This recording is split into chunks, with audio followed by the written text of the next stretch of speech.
আমরা সবাই মিলে এই শহরটাকে পরিষ্কার রাখবো। নিজের শহরকে আমরা পরিষ্কার রাখবো। পঞ্চগড়ের প্রধান অর্থকরী ফসল বা সম্পদ যেটাই বলি, এখানে বালু। এই বালু সারা দেশে পরিবহন করা হয় এই শহরের উপর দিয়ে, এবং এই শহরের কোনো বাইপাস নেই। এই কারণে বালু এই শহরের উপর পড়ে এখানকার স্বাস্থ্য সমস্যা এবং পরিবেশগত সমস্যা তৈরি করেছে।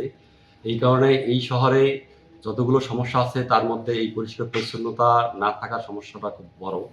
আমি যেহেতু জেলা পরিষদ এবং পৌরসভা সহ অন্যান্য যেখানে জনপ্রতিনিধিরা থাকেন সেই প্রতিষ্ঠানগুলোর দায়িত্বে রয়েছি, সে কারণে এই শহরটাকে পরিষ্কার পরিচ্ছন্ন রাখার দায়িত্ব আমার। যারা পরিষ্কার পরিচ্ছন্নতা অভিযানে অংশ নিতে চান তাদেরকে আমি একত্রিত করেছি এবং তাদেরকে মোটিভেশন দিয়েছি।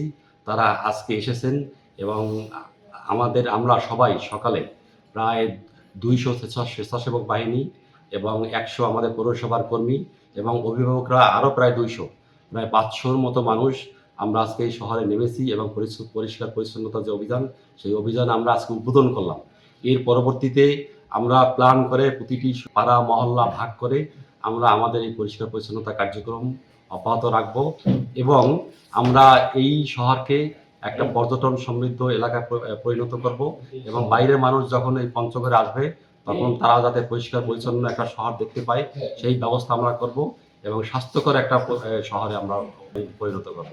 আমাদের উদ্যোগ, এই উদ্যোগে কিন্তু এই পঞ্চগড়বাসী সাড়া দিয়েছেন।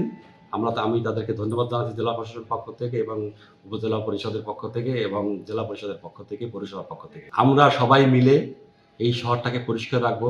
নিজের শহরকে আমরা পরিষ্কার রাখবো, পরিচ্ছন্ন রাখবো।